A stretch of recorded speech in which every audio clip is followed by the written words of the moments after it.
Alam mo ba na ang Easter, isa sa pinakamatagal at pinakasikat na holiday sa buong mundo, ay may kasaysayang mas malalim pa sa iniisip ng karamihan?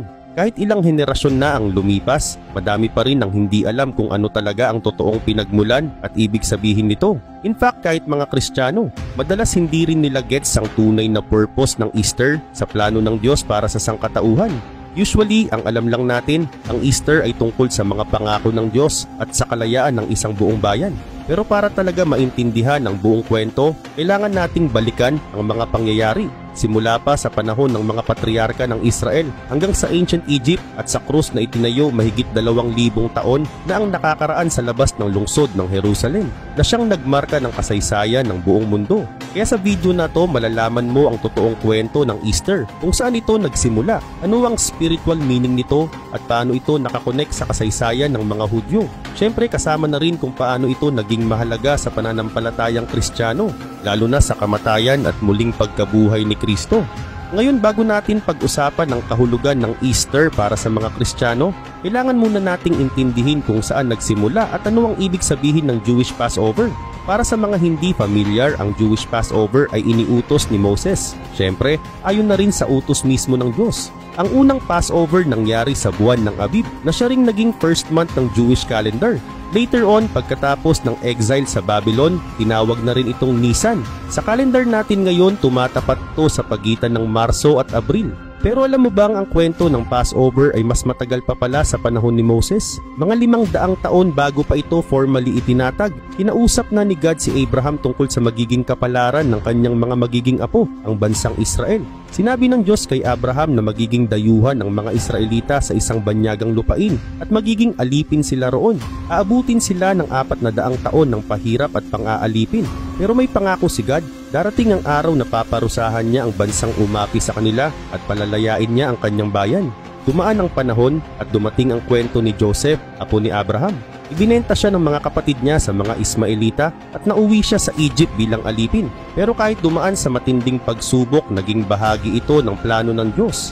Inangat si Joseph at naging governor ng Egypt. Dahil sa pamumuno niya, naligtas ang buong Egypt sa matinding tagutom. Kaya nung nagutom na rin ang pamilya ni Joseph sa Canaan, pumunta sila sa Egypt para humingi ng tulong. Doon nalaman nila na buhay pa pala si Joseph at mataas na ang posisyon niya.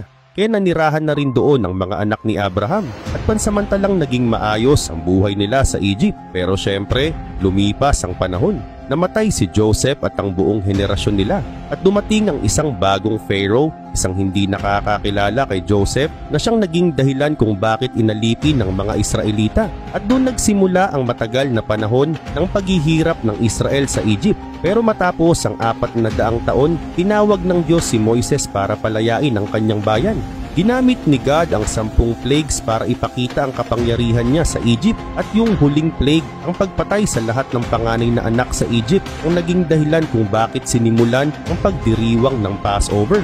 Ayon sa Bible, bago pa man isagawa ang last plague, binigyan na agad ng instruction si Moses. Ang sabi ng Diyos, kailangang pumatay ang bawat pamilya ng isang lalaking tupa na walang kapintasan sa 14 na araw ng buwan ng Abib. Tapos ang dugo ng tupa ay ipapahid sa itaas at gilid ng pintuan ng bahay nila. Kailangan ding kainin ng mga Israelita ang karne ng tupa na inihaw, kasabay ng tinapay na walang libadura at mapapait na gulay. Pero teka, bakit nga ba walang libadura ang tinapay? At bakit kailangang mapait ang gulay? Yung unleavened bread, ibig sabihin niyan ay walang pampaalsa o yeast. Symbol ito ng pagmamadali nila noong time ng Exodus. Wala nang oras para patubuin pa ang tinapay kaya ginawa nilang plain at diretsong luto. Samantalang yung bitter herbs, paalala naman yon ng pait at hirap ng buhay nila bilang mga alipin sa Egypt. May instruction pa si Lord. Kailangan nilang kainin ito ng nagmamadali. Nakabelt na ang mga damit, may suot na sandals at may hawak na staff, handang-handa sa pag-alis. Kasi sa gabing yun mismo dadaan ng Diyos sa Egypt para ipataw ang hatol. At nang dumating ang judgment ni God, lahat ng panganay sa Egypt, tao man o hayop ay namatay. Isa itong matinding dagok hindi lang sa mga Egyptian, kundi pati sa mga Diyos-Diyosan nila. Pero yung mga bahay ng Israelita na may dugo ng tupa sa pintuan, ligtas. hindi pinasok ng hatol ng Diyos. Kaya nga tinawag itong Passover dahil literal na dumaan lang ang hatol at nilampasan sila. Makikita mismo sa Exodus chapter 12 verses 26 to 27 ang kahulugan ng Passover. Sabi ron, kapag tinanong kayo ng inyong mga anak kung anong ibig sabihin ng seremonyang ito, sabihin ninyo, ito ang handog ng Passover para kay Yahweh. Dumaan siya sa mga bahay ng mga Israelita sa Egypt at iniligtas tayo, pero pinarusahan niya ang mga Egyptian. At pagkatapos nito, yumuko ang mga tao at sumamba. Sa Hebreo, ang salitang Passover ay galing sa verb na ibig sabihin ay to leap o to pass over, na ang ibig sabihin din ay nilampasan o pinalagpas. Kaya noong dumating ang hatol ng Diyos, lahat ng bahay na may markang dugo ng tupa ay hindi tinamaan. Ligtas sila. Ito yung picture ng awa ng Diyos, na kahit deserving ng judgment dahil sa dugo ng handog, naligtas ang mga tao niya. Ngayon, paano naman ipinagdiwang ang Passover sa buong kasaysayan ng Israel? Well, si Moses ang nagtatag nito bilang isang taunang selebrasyon. Kaya hanggang ngayon ito ang pinakamatandang Jewish feast. May mga basic rules na kailangan sundin gaya ng mababasa sa Exodus 12, Leviticus 23 at Deuteronomy 16. Gaya ng unang Passover sa Egypt, ang taunang selebrasyon ay ginagawa tuwing ika-14 na araw ng unang buwan sa oras ng Takip Silim. At sinusundan ito ng 7 araw na tinatawag na Feast of Unleavened Bread. Ang tupa na ihahandog ay kailangang lalaki, walang kapintasan at hindi lalampas sa 1-year-old. Pinipili ito ng pamilya sa ika-10 araw ng buwan at aalagaan hanggang ika-14 kung kailan ito isasakripisyo. Dapat itong ihawi ng buo, walang putol ang mga buto at ubusin agad kasabay ng bitter herbs at unleavened bread. Kailangan din kainin ng mga Israelita ito habang nakatravel attire pa rin sila. Paalala na biglaan ang kanilang paglaya sa Egypt. At kung may matirang parte ng tupa, dapat sunugin agad. Bawal itira sa kinabukasan. During Passover, ang pinuno ng pamilya ang magpapaliwanag ng ibig sabihin ng ritual sa mga bata. Later on, nagkaroon din ng tinatawag na Second Passover, 1 buwan after, para sa mga hindi nakaabot sa original na celebration, base sa Numbers chapter 9. Pero habang nasa disyerto ang mga Israelita, hindi sila nakapagdiwang ng Passover. Bumalik lang ang selebrasyon nang mag-camp sila sa Gilgal, sa ilalim ng leadership ni Joshua. Throughout the Old Testament, makikita ang maraming references sa selebrasyon ng Passover hanggang sa dumating ang panahon ni Jesus. Sa New Testament, maraming bahagi rin ng Gospel ang nagkukwento ng Passover habang buhay pa si Jesus. Sa Luke chapter 2 verse 41, mababasa na taon-taon, dinadala siya ng kanyang mga magulang sa Jerusalem para ipagdiwang ito. Sa Gospel of John, meron ring at least 4 na beses binanggit ang Passover. Noong panahon na yon sa templo na pinapatay ang tupa at ang dugo ay inaalay ng mga pari sa altar. Pero kahit sa bahay, pwedeng gawin ang Passover meal. Noong panahon ni Jesus, normal na ginagawa ng mga Hudyo ang pagtipon-tipon tuwing Passover. Madalas nagbuo sila ng parang family group gaya ng ginawa ni Jesus at ng mga disciples niya sa upper room. Parang isang maliit na pamilya na sabay-sabay nagse-celebrate ng kapistahan. Sinasabi ng mga scholars na sa mga panahong yon, umaabot ng 60,000 hanggang 180,000 ang bilang ng mga Hudyo na dumadayo sa Jerusalem para sa Passover. At karamihan sa kanila ay galing pa sa iba't ibang bahagi ng Roman Empire, mga Hudyo na naninirahan sa diaspora. Yung mga Gentile o hindi Hudyo, hindi pwedeng sumali sa Passover. Pero kung isa kang proselyte, ibig sabihin isang dayuhan na tumanggap ng batas ni Moses at tumupad sa mga kondisyon nito, pwede kang makisama sa selebrasyon. Ayon sa ilang eksperto, sa panahon ng New Testament, umaabot sa 250,000 tupa ang sinasakripisyo tuwing Passover. Isipin mo yon, grabe dami nun. Kaya syempre, daan-daang pari ang kailangang tumulong kasi lahat ng tupa kailangang patayin bago magtakip silim sa ika-14 na araw ng Nisan. Dahil sa sobrang dami ng hayop na sinasakripisyo, bumaha talaga ng dugo. Ayon sa mga historian, may mga araw na literal na namumula ang tubig sa ilog malapit sa templo. Ganun karami ang dugo. At para sa mga Hudyo, paalala yon ng presyo ng kasalanan. Pero noong bumagsak ang Jerusalem at nawasak ang templo noong 70 AD, nagbago na ang pagdiriwang ng Passover. Dahil hindi na nila magagawa ang buong ritual sa templo, naging mas personal at pangpamilya na lang ang selebrasyon. Parang yung original na setup noong panahon ng Exodus. Pero sa kabila ng lahat ng dugong dumaloy mula sa mga tupa, meron lang isang dugo na kayang mag-alis ng kasalanan ng tao. At yan ay ang dugo ni Jesus Christ. Yung mga tupa na sinasakripisyo tuwing Jewish Passover, simbolo lang talaga ng perfect sacrifice na ibibigay mismo ng Diyos. Isang handog na sapat para tuluyang solusyonan ang problema ng kasalanan ng sangkatauhan. At dito na nga papasok ang tunay na kahulugan ng Easter para sa mga Kristiyano. Matagal nang ipinropesiya ni Prophet Isaiah ang pagdating ng Mesaya. Ang sabi niya, parang isang tupa siya'y dadalhin sa patayan. At nung dumating si John the Baptist, ipinakilala niya si Jesus bilang ang kordero ng Diyos na nag-aalis ng kasalanan ng mundo. At hindi coincidence na si Jesus ay nabetray, naaresto at ipinako sa krus mismo sa panahon ng Passover sa Jerusalem. Tulad ng tupa sa Passover na walang kapintasan, si Jesus ay inalay na walang nabaling buto. Eksaktong katuparan ng sinabi sa Psalm chapter 34 verse 20. Lahat ng ito, ayon sa karamihan ng scholars at tradisyon ng Kristyanismo, ay nangyari sa Friday. May mga nagsasabi ring baka Wednesday o Thursday raw ito nangyari. Pero dito sa kwento natin, susundan natin yung pinaka-traditional na view na Good Friday ang araw ng sakripisyo. Noong Thursday night, si Jesus at ang mga disciples niya ay nagsalo sa Passover meal sa Jerusalem. Pero ito ang hindi napapansin ng karamihan. Yun na ang huling Passover supper na sinunod ayon sa utos na ibinigay pa noong panahon ng Exodus. Pagkatapos ng gabing yon, wala nang kailangang magkatay ng tupa, wala nang kailangan pa na bitter herbs at unleavened bread. Bakit? Kasi ang tunay na kordero ng Diyos, si Jesus mismo, ay isinakripisyo once and for all.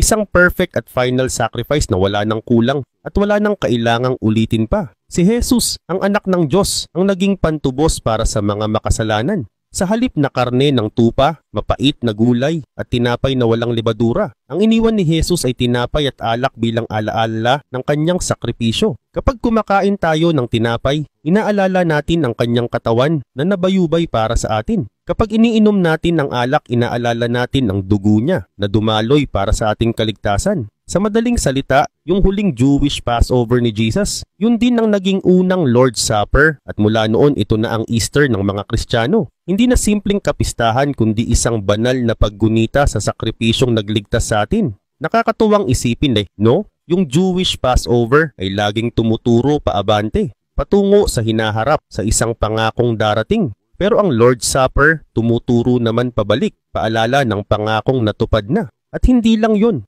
Ang Lord's Supper ay paalala ng pag-asa dahil sinabi ni Jesus na muling makikisalo siya sa atin, hindi dito sa mundo kundi sa kanyang kaharian, sa kaluwalhatian ng langit. Ngayon ito ang tanong, dapat bang ipagdiwang ng mga Kristiyano ang Easter? Importante itong maintindihan. Ang Passover ay isang Jewish feast at gaya ng napag-usapan natin, simbolo ito ng darating na sakripisyo ng anak ng Diyos. Pero nung dumating si Jesus, ang salita na naging tao, natupad na ang kahulugan ng Passover. Ang Passover ng mga Hudyo ay anino lang. Si Kristo ang totoong realidad. Kaya kung magse-celebrate pa rin tayo ng Jewish Passover bilang mga Kristiyano, para tayong bumabalik sa dating sistema na pansamantala lang. Ayon sa aklat ng Hebrews, si Jesus ang tunay at ganap na katuparan ng lahat ng yon, ang ating perfect Passover.